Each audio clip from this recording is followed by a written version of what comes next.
Finding offline clients. How in the world do you do that? I'm going to explain that in this little video here. And you should have your services squared already when you're coming into this video. I hope you've already done that. Now, there are actually many ways that you can start gathering a good list of returning clients. So you can pick and choose from any of the ideas that will be coming up in just a minute. But first, we need to cover something very important. Which type of business would you like to target? So you've already got your services and specialties mapped out, you've got your brochures made, and so on. Now, is there a type of business that you believe you can cater to better than others? I mean, make a note of that for what's coming up in a minute as well, but here's a general rule of thumb when figuring this out.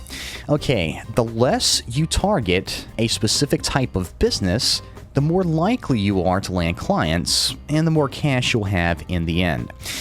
You'll be increasing your chances of landing clients if you're willing to take on just about any kind of business rather than, say, just like local restaurants or something.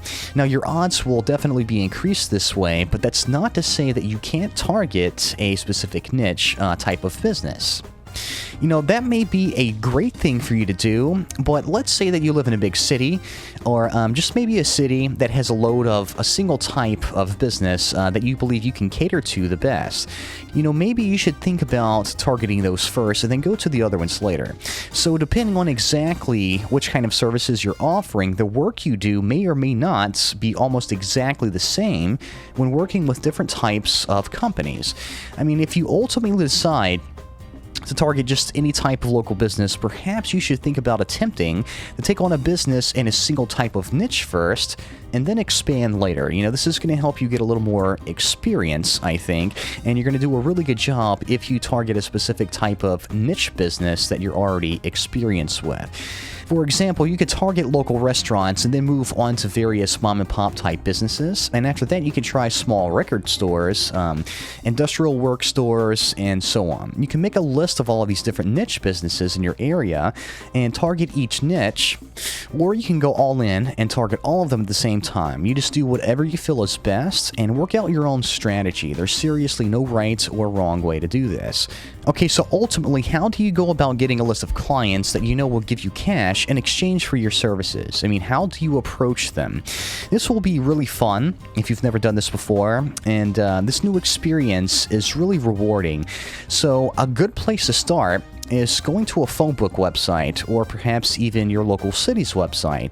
And if you're more of a hands-on type, you can just get your local phone book, actually, and get ready to take a look at all of this stuff.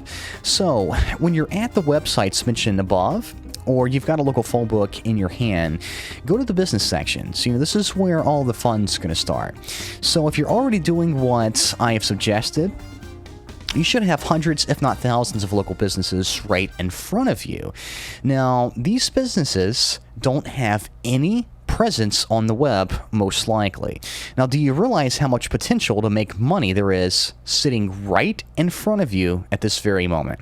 So let's get to work and start reeling in these new clients.